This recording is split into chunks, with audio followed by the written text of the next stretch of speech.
शक्ति ज्ञान YouTube channel में आपका स्वागत है। माता वैष्णो आपको भगवान राम की सौगंध है जो आपकी इस वीडियो को लाइक करें, उसकी झोली खुशियों से भर देना, गरीबी निर्धनता को दूर कर देना। जय माता दी। नवरात्रि का महापर्व 9 देवी अर्थात 9 कन्याओं को समर्पित है। कन्या पूजन करने से हमारे अगले पिछले पाप, पितृ दोष, कालसर्प दोष, गरीबों का दोष और हमारी समस्त पीड़ा दूर होती है। दुख दर्द दूर होते हैं, हर कष्ट दूर होते हैं, गृह क्लेश हमारे जीवन से हमेशा के लिए दूर हो जाते हैं। यहाँ तक कि राहु दोष, मंगल दोष, मात्र कन्या पूजन से पीड़ित व्यक्ति को राहत मिलती है, सुकून मिलता है, घर में खुशियाँ आती है तथा अकाल मृत्यु घर में कभी नहीं होती।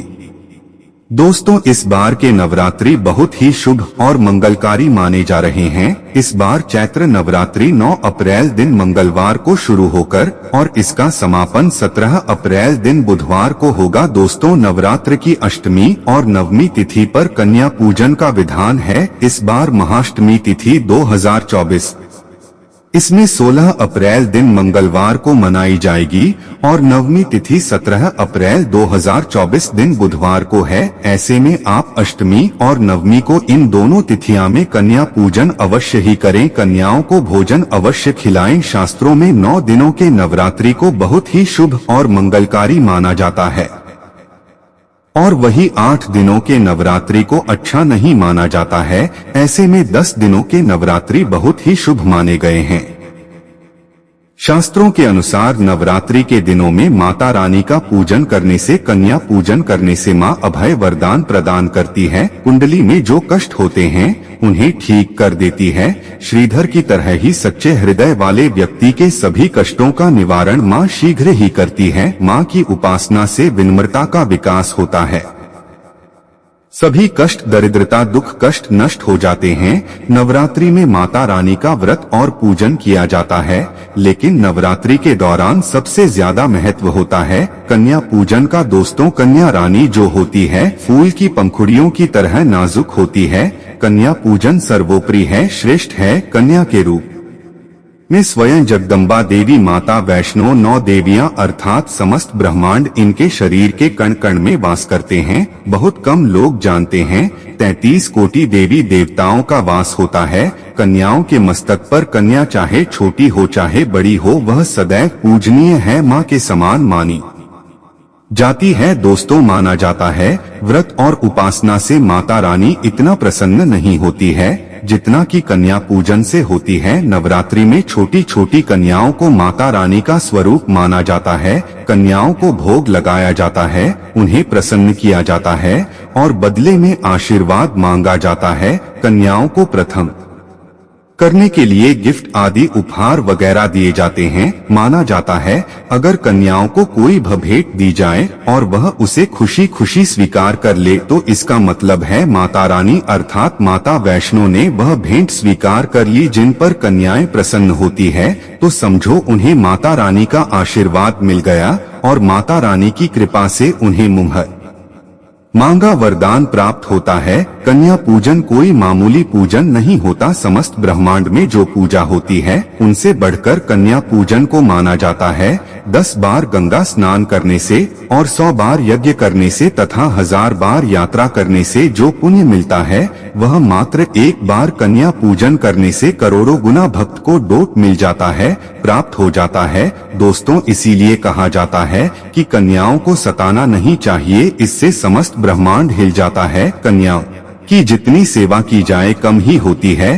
कन्याएं कोई मामूली नहीं होती। कन्या के रूप में स्वयं उनके मस्तक पर विराजमान होकर स्वयं देवी चलकर आपके घर तक आती है। नवरात्रि में 2 साल से लेकर 10 साल तक की कन्या का पूजन होना चाहिए। अष्टमी अथवा नवमी को कन्याओं के पैर धोकर भोजन कराना, उपहार आदि देना श्रेष्ठ माना जाता है, दुर्लभ माना जाता है। ऐसा मौका कभी हाथों से नहीं जाने देना चाहिए। इस दिन जितना ज्यादा हो सके कन्याओं को हाथ पकड़कर, पैर पकड़कर अपने घर तक लेकर आए। दोस्तों, वीडियो में आगे बढ़ने से पहले आप अपनी राशि भी कमेंट बॉक्स में जरूर दीजिएगा। यदि हमारे पास कोई उपाय होगा तो वह आकर हम आपके कमेंट का रिप्लाई में बता देंगे। कोई भी राशि के अनुसार अगर उपाय करता है तो माता वैष्णो बड़ी प्रसन्न होती है और ऐश्वर्य धन प्रदान करती है, मालामाल बना देती है। इसीलिए यह राशि कमेंट में जरूर छोड़े और हाँ, माता को एक लाइक जरूर करें। लाइक करने में कंजूसी न करें। दोस्तों, कैसे करें कन्याओं का स्वागत? कन्या जब आपके घर आए तब सभी के पैरों को दूध और पानी से उनके पैरों को बुलाना चाहिए। खासकर मर्दों को कन्याओं के पर आवश्यक धोने चाहिए। इससे मैया वैष्णव प्रसन्न होती है। दोस्तों, फिर उसके बाद कन्याओं को किसी साफ जगह पर जमीन पर कपड़ा बिछाकर बैठाना चाहिए। उनके माथे पर अक्षत, फूल और कुमकुम लगाना चाहिए। फिर उसके बाद भोजन ग्रहण करवाना चाहिए। लेकिन हमेशा याद रहे, कन्याओं की थाली में 3 पूरियां कभी ना रखें। इसे शुभ नहीं, घोर अशुभ माना जाता है। 3 पूरियां तथा 3 रोटियां मरने वाले व्यक्ति के लिए निकाली जाती है और जेल में कैदियों के लिए दी जाती है। ऐसे में कन्याओं को उनकी थाली में 3 पूरी कभी न दें, लेकिन 1-2 करके पूरियां दे सकते हैं। इससे 3 संख्या बढ़ जाती है और दोष भी नहीं लगता। दोस्तों, कन्याओं को खाना खाने के बाद अंतिम में कन्याओं के सर पर लाल चुनरी उड़ाना चाहिए और भोजन में आपको खीर, पूरी, हलवा, चना तथा आलू की सब्जी, छोले वगैरह की सब्जी खिलानी चाहिए। पनीर आदि भी खिलाया जा सकता है। वैसे माता रानी का प्रिय भोजन खीर, हलवा, पूरी और छोले आदि ही है, लेकिन भूल से भी लहसुन और प्याज का इस्तेमाल कभी ना करें, अन्यथा अनर्थ हो जाएगा। अक्सर कई लोग कन्याओं को कुरकुरे का पैक, चिप्स वगैरह का पैकेट खिलाते हैं, जो कि घोर अनर्थ माना जाता है, क्योंकि इसमें लहसुन, प्याज का इस्तेमाल होता है, जिसके कारण आपका व्रत खंडित हो सकता है। माँ दुर्गा क्रोधित हो सकती है। जहां आपने 9 दिनों तक लहसुन प्याज का परहेज किया, लेकिन आपकी एक गलती पूरे व्रत को खंडित कर सकती है। इतना भी नादान नहीं बनना चाहिए कि माता रानी रुष्ट हो जाए और कन्याओं को भी अशुद्ध होना पड़े। कन्याओं को डब्बा बंद कोई भी ऐसी चीज न खिलाएं जिसमें लहसुन प्याज होता है। कई चीजें ऐसी होती है मार्केट में जिसके अंदर लहसुन प्याज का इस्तेमाल होता है, ऐसा आप कभी मत करना। दोस्तों, कई लोग कन्या पूजन में खाना घर पर नहीं बनाते और मार्केट से रेडीमेड लाकर ही खेलते हैं तथा दही जलेबी खिलाते हैं, जो कि शुभ नहीं माना जाता है। दोस्तों, ऐसा खाना खिलाते हैं जिनके घर में मान लीजिए कोई दुर्घटना आदि हो गई है या घर में कोई बीमार है या कोई मुसीबत है, तब वह ऐसा करते हैं। लेकिन अगर आप स्वस्थ हैं, आपको कोई पीड़ा नहीं है, तो ऐसा भूलकर भी नहीं करना चाहिए। माता रानी दही जलेबी नहीं, आपके हाथों का बना भोजन खाना चाहती है, आपका प्यार चाहती है। फिर चाहे आप घर में एक ही पूरी क्यों न बनाएं माता के लिए, पर आप स्वयं ही अपने हाथों से माता रानी को भोजन खिलाएं। देखिए, भले ही आप दही जलेबी खिला सकते हैं, परंतु माता को घर का बना हुआ शुद्ध भोजन ही अति प्रिय है। खासकर नवरात्रों के दौरान घर में पक्का खाना अवश्य बनाना चाहिए। माता रानी बहुत प्रसन्न होती है। घर का बना पका खाना ही कन्याओं को खिलाना चाहिए। हमेशा याद रखें, कन्याओं को प्लास्टिक के बने दोने में खाना नहीं खिलाना चाहिए। ऐसे बर्तन पूजा पाठ के लिए शुभ नहीं, अशुभ होते हैं, क्योंकि प्लास्टिक के ज्यादातर बर्तन जो होते हैं जानवरों की हड्डियों द्वारा बनाए जाते हैं। इसीलिए ऐसा पाप मत करना। कन्याओं को हमेशा स्टील के बर्तन या पत्तों से बने बर्तनों में ही भोजन कराना चाहिए, बहुत ही शुभ माना गया है। अगर पेड़ के पत्ते में भोजन कराते हैं तो माता अभय वरदान प्रदान करती है। दोस्तों, एक और बात हम आपको बताने वाले हैं कि यदि नवरात्रों के समाप्त होने के बाद यदि बीच में कन्या पूजन में शुक्रवार का दिन पर जाए तो कन्याओं को कोई भी खट्टी चीज नहीं खिलाना चाहिए, क्योंकि शुक्रवार का दिन माता संतोषी को समर्पित होता है और माता संतोषी नवरात्रों के दिनों में सक्रिय अवस्था में होती है, यानी वह भी 9 देवियों के साथ में आपके घर में आती है। इसीलिए कन्याओं को भूलकर भी शुक्रवार का दिन अगर पर जाए तो खट्टी चीज घर में नहीं बनाना चाहिए और कन्याओं को भी खट्टी चीज नहीं खिलाना चाहिए। घोर पाप लगेगा, आपका किया कराया सब बर्बाद हो सकता है। खट्टी चीजों से माता संतोषी रुष्ट हो सकती है, चिढ़ सकती है, आपको श्राप दे सकती है। इसीलिए नादान न बने दोस्तों। भोजन कराने के बाद कन्याओं की थाली में एक लौंग जरूर रखना चाहिए, क्योंकि लौंग देवी शक्ति तथा दुर्गा माँ को बहुत प्रिय है। लौंग माता शक्ति का प्रतीक होती है। लौंग में नव दुर्गा का वास होता है। इन 9 दिनों में माता रानी को लौंग का भोग लगाया जाता है, तो खाना खाने के बाद कन्याओं को लौंग अवश्य अर्पित करें। माता रानी को अमृत से बढ़कर लौंग प्रिय है, इसीलिए कन्याओं को थाली में चुपचाप एक लौंग जरूर रख दें। आपका भाग्य चमक जाएगा। माता लक्ष्मी आपके जीवन में धन की कोई भी कमी नहीं होने देंगे। दोस्तों, आपको बता दें कन्याओं को उपहार में क्या दें। कन्याओं को खुश करने के लिए उनकी थाली में दक्षिणा डालें, ताकि आपके घर में संपन्नता बनी रहे तथा धन की कोई भी कमी ना हो। कन्या जब आपके घर से खुशी खुशी धन लेकर जाती है तो वह भी आपको खुशी खुशी कई गुना आपको धन प्रदान करती है। इस समय कंजूसी मत करना, खुशी खुशी कन्याओं को धन अवश्य देना। कन्याओं को कोई सुंदर गिफ्ट दे सकते हैं। शास्त्रों में बताया जाता है कि कन्या जितना खुश होती है, माता रानी उतना ही जल्द फल की प्राप्ति प्रदान करती है। ऐसे में आप कन्याओं को चॉकलेट बॉक्स दे सकते हैं तथा खूबसूरत कपड़े दे सकते हैं। याद रहे, काले कपड़े न दें और स्टील के बर्तन भी गिफ्ट के तौर पर दे सकते हैं। याद रहे कि कन्याओं को लोहे का कोई भी सामान नहीं देना चाहिए, नहीं तो राहु केतु का प्रभाव आपके जीवन में प्रवेश कर जाएगा। राहु काल तथा राहु दोष आपको लग जाएगा, आप बर्बाद भी हो सकते हैं। 3, 2, 5, 4, 2 जब कन्या अपने घर के लिए प्रस्थान करें तो उनके चरण जरूर छू लें और अपने मन में अपनी प्रार्थना को पूरा करें। सच्चे दिल से मांगी हुई मुराद माता रानी अवश्य ही पूरी करती है। सच्चे दिल का मतलब होता है मन में कोई भी लालच न हो, और अगर वह लालच माता को पाने के लिए बन जाए तो उसे बोलते हैं सच्ची श्रद्धा और सच्ची भक्ति। ऐसी भक्ति के आगे स्वयं 33 कोटि देवी देवता आपको नमस्कार करते हैं। दोस्तों, नवरात्रों के दिनों में अगर मिल जाए आपको यह संकेत तो समझो माँ दुर्गा आपके घर में आ चुकी है। यह संकेत बताते हैं माँ दुर्गा का आशीर्वाद आपको प्राप्त होने वाला है। तो आइए शुरू करते हैं। दोस्तों, पहला संकेत, जब आप कलश स्थापना करते हैं तो जो से निकली हरियाली बहुत ही शुभ मानी गई है। कहा जाता है कि से निकली हरियाली हमारे भविष्य में होने वाले अच्छे और बुरे होने का संकेत देती है। यह सभी बातें हमारे आने वाले साल का भविष्य बताती है। यदि आपने जौ बोए हुए हैं और वो किसी कारण वश नहीं हो पाए हैं तो यह संकेत बड़ा ही मनहूस माना गया है। कहा जाता है कि नवरात्रों में जो अगर सूख जाते हैं या बढ़ते नहीं हैं तो आपको समझ लेना चाहिए कि यह साल आपका खराब होने वाला है तथा घर में कोई बीमारी आने वाली है, या दिन दुगनी रात चौगुनी आपकी कम होने वाली है या घटने वाली है। दोस्तों, यह धन हानि का संकेत माना गया है, क्योंकि आपने कोई ना कोई गलती ऐसी कर दी होगी जिसके कारण माता रानी नाराज हो गई है। इसीलिए माता से आप क्षमा अवश्य मांग ले। माँ अपने भक्तों को अवश्य माफ करती है। एक माँ ही होती है जो अपने बेटे को, अपने लाल को हर गलती पर माफ करती है। लेकिन ऐसा बेटा किस काम का जो माँ से माफी मांगे। इसीलिए माता रानी से अपनी गलती की माफी अवश्य मांग लें। मैया वैष्णो अपने भक्तों को कभी निराश ही नहीं करती, बल्कि उन्हें धन धान्य से और खुशियों से परिपूर्ण बना देती है। और दोस्तों, यदि जो हरे भरे हो जाते हैं तो यह शुभ संकेत होता है।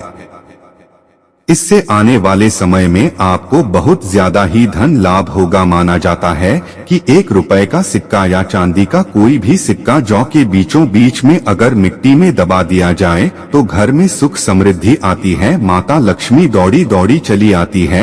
जो के अंदर हमेशा 1 रुपए का सिक्का अवश्य डालना चाहिए। जो को खाली नहीं रखना चाहिए, उसमें धन गहरा अवश्य डालना चाहिए। इससे माता का आशीर्वाद सदैव परिवार पर बना रहता है और जीवन में कोई भी संकट नहीं आता खाली मतलब धन भी खाली, खुशियां भी खाली ही मिलेंगी। दोस्तों नंबर 2, यदि आपकी नींद नवरात्रों के दौरान सुबह 4 बजे के आसपास खुलती है तो इसे बड़ा ही शुभ संकेत माना जाता है, क्योंकि यह समय ब्रह्मा मुहूर्त कहलाता है। इस समय देवी शक्ति अपने सच्चे भक्तों को ही जागती है। इस समय उठाना मतलब माता की कृपा प्राप्त करने के बराबर माना गया है। यह संकेत बताते हैं कि माता की सच्ची भक्ति का प्रभाव आपके ऊपर हो चुका है और माता रानी आपको जल्दी ही कोई खुशखबरी देने वाली है। मैं आपकी सच्ची भक्ति से बहुत खुश है। दोस्तों नंबर 3, यदि नवरात्रि में आपका मन प्रसन्न होने लगे, पूजा पाठ में आपका मन लगने लगे, पूजा करते समय मन का शांत होना, यह दर्शाता है कि आपको बहुत जल्द माँ की कृपा प्राप्त होने वाली है। माता रानी आपकी भक्ति से बहुत खुश है। आपकी भक्ति माता रानी को आनंद दे रही है। ऐसे व्यक्ति को समझ जाना चाहिए कि उसके जीवन में आप अच्छा समय आने वाला है। दोस्तों नंबर 4, नवरात्रों के दौरान अगर माँ के गले से फूल गिर जाए तथा जौ के हरे भरे पत्ते अगर बेन हवा के हिल जाए तो इसे अति उत्तम माना गया है। यह संकेत बताता है कि माता रानी का आगमन आपके घर में अस्थायी रूप से हो चुका है। आपको माता लक्ष्मी की कृपा प्राप्त होने वाली है। यह संकेत कुछ खास लोगों को ही दिखाई देते हैं। माना जाता है कि पूजा करते समय अगर धुआं अधिक बढ़ जाए तो इससे यह पता चलता है कि आपके घर से गरीबी हमेशा हमेशा के लिए जाने वाली है। भूत प्रेत आत्माएं अब आपके घर से हमेशा के लिए जाने वाले हैं। पूजा करते समय धुएं का अधिक होना बहुत ही शुभ और मंगलकारी माना गया है। यह संकेत भविष्य में अच्छे परिणाम को दर्शाते हैं। दोस्तों नंबर 5, द्वार पर गाय का आना। वेदों में बताया जाता है कि नवरात्रि के दौरान गाय माता का घर में आना बड़ा ही शुभ संकेत माना गया है। नवरात्रि में द्वार पर गाय का आना अत्यंत शुभ है। यदि आपके भी द्वार पर गाय आती है तो गाय के माथे पर कुमकुम लगाना ना भूले तथा गाय को रोटी जरूर खिलाएं। इससे माँ दुर्गा अत्यंत प्रसन्न होंगी और आपकी झोली खुशियों से भर देंगे। द्वार पर गाय का बार बार आना भी जीवन में आने वाले अच्छे संकेतों की ओर इशारा करता है। दोस्तों नंबर 6, सपने में शेर का दिखाई देना। अगर आपके सपनों में माँ दुर्गा दिखाई देती है अर्थात कोई भी देवी अगर आपके सपनों में दिखाई देती है तो बड़ा ही शुभ माना गया है। नवरात्र के पावन अवसर पर माता के दर्शन किसी खास भक्तों को ही होते हैं। ये सपने कभी किसी को शेयर मत करना। यदि माता की सवारी तथा शेर रात्रि में सपने में बार बार दिखाई देता है तो माँ दुर्गा आपसे प्रसन्न है। यह संकेत बताते हैं कि जल्द ही आपकी कोई मनोकामना अवश्य पूर्ण होगी और आपके शत्रुओं का नाश हो जाएगा। शत्रु आपके नाम से ही थरथर कांपने लगेगा। माँ दुर्गा का वाहन शेर है, इसीलिए नवरात्रि में शेर का दिखाई देना अत्यंत शुभ संकेत होता है। दोस्तों नंबर 7, यदि कोई छोटी कन्या आपको सुबह सुबह लाल वस्त्र धारण किए हुए दिखाई देती है तो आपने साक्षात माँ दुर्गा के दर्शन किए हैं। यदि रात्रि में सबसे पहले आपके घर में कन्याओं का आगमन हो जाए तो समझो आपको दुनिया की कोई भी शक्ति, ब्रह्मांड की कोई भी शक्ति आपको करोड़पति होने से नहीं रोक सकती है। आपके जीवन में आपके घर में माता लक्ष्मी का आगमन होने वाला है। आप दिन दुगनी रात चौगुनी तरक्की करेंगे। अब आप खुशियां मनाइए और मिठाइयां बांटी। ऐसे में कन्याओं को भरपूर तरीके से खुश रखें और उनका आगमन दूध से चरण धुलाकर करें, कोई भी कंजूसी न करें। दोस्तों माता रानी आपको यह संकेत दे रही है कि अब आपका बुरा समय समाप्त हो चुका है। अब जीवन में सुख समृद्धि के द्वार खुल जाएंगे। दोस्तों नंबर 8, घर पर उल्लू का आना। यदि माँ लक्ष्मी का वाहन उल्लू नवरात्रि में आपके घर पर आकर बैठ जाए तो यह भी शुभ संकेत है। इसका अर्थ है कि माँ लक्ष्मी का आपके घर में प्रवेश हो चुका है और आपकी आर्थिक स्थिति और मजबूत होगी। लेकिन याद रहे, उल्लू नवरात्रि और दीपावली पर आना ही शुभ माना जाता है। दोस्तों नंबर 9, यदि ब्रह्मा मुहूर्त के समय यानी सुबह के 4 बजे के आसपास घंटियों की आवाज सुनाई दी जाए या शंख की आवाज सुनाई दे जाए तथा कोई भजन सुनाई दे जाए तो बड़ा ही शुभ संकेत माना गया है। इससे यह पता चलता है कि माता रानी की भक्ति से बहुत प्रसन्न है और आपके जीवन में सभी नकारात्मकता का नाश होने वाला है तथा माता लक्ष्मी की कृपा आपको प्राप्त होने वाली है। दोस्तों, नवरात्रों के दौरान घर में काली चींटियों का दिखाना, लंबी लंबी लाइन बनाकर मुंह में खाना ले जाते हुए चींटियों को देखना अच्छा संकेत माना गया है। और यदि मंदिर में पूजा करते समय कोई छिपकली आदि दिखाई दे जाए या मंदिर के स्थान की ओर छिपकली चली जाए तो बड़ा ही शुभ संकेत माना गया है। इससे यह पता चलता है कि आपको माता लक्ष्मी की कृपा प्राप्त होने वाली है, मां का आशीर्वाद आपको मिलने वाला है। नवरात्रों के दौरान मंदिर में छिपकली का देखना बहुत ही शुभ संकेत माना गया है। आपकी भक्ति का फल आपको शीघ्र ही मिलने वाला है। वीडियो को लाइक कर दीजिए, दोस्तों को शेयर कर दीजिए, चैनल को सब्सक्राइब कीजिए। धन्यवाद।